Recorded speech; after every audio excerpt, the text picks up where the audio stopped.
Hey friends, good morning. It's Wednesday, June 22nd. Hope you are doing well. It looks like maybe our video yesterday got cut off. I thought it was a 8-minute video, and it looks like maybe only 5 uploaded, so I'm not sure what caused that on the technical side, so I apologize that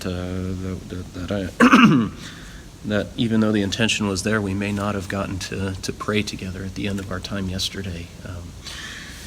Trust you still, that God still worked through the time in some way that was meaningful. Today we'll give it another go. Hopefully it all uploads and we can stay together throughout the whole thing. We're looking at Psalm 46 today. Psalm 46. It's a beautiful psalm. I really find a lot of the imagery to be powerful, to be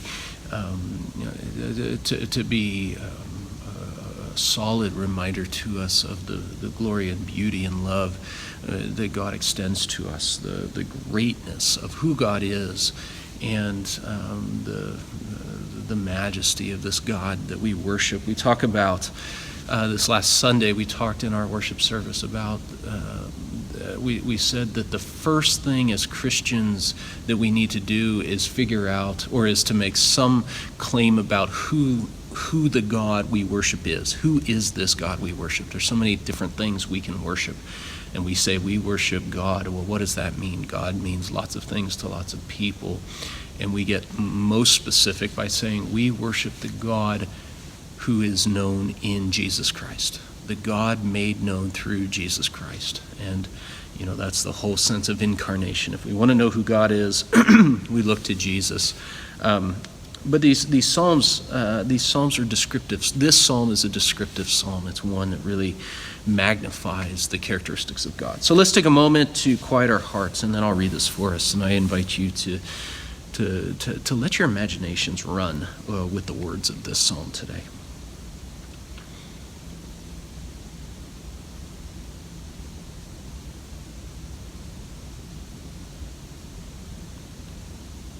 Psalm 46. God is our refuge and our strength, an ever-present help in trouble. Therefore we will not fear, though the earth give way and the mountains fall into the heart of the sea, though its waters roar and foam and the mountains quake with their surging. There is a river whose streams make glad the city of God, the holy place where the Most High dwells. God is within her. She will not fall. God will help her at break of day. Nations are in uproar, kingdoms fall. He lifts his voice, and the earth melts. The Lord Almighty is with us. The God of Jacob is our fortress. Come and see what the Lord has done, the desolations he has brought on the earth.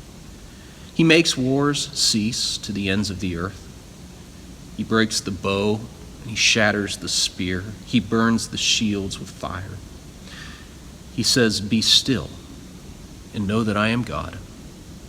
I will be exalted among the nations. I will be exalted in the earth. The Lord Almighty is with us. The God of Jacob is our fortress." So one of the things we see here is the redefining of what it means to be protected, right? The idea of making war cease and breaking the bow and shattering the spear and burning the shield. Well, if we are in danger and that happens to our weaponry, then we are defenseless, right? We are in trouble, actually, if God takes away the weapons of war, if we're in a time of war, right? We become very vulnerable. We become unable to protect ourselves. And yet this statement that this is what God is going to do, God is going to shatter the weapons of war, but in the end, it will say the God of Jacob is our fortress. There's this moving of what it means to be protected, to be made safe, and we will no longer be left to our own defenses, but God himself will be our shield and our sword, our defenses.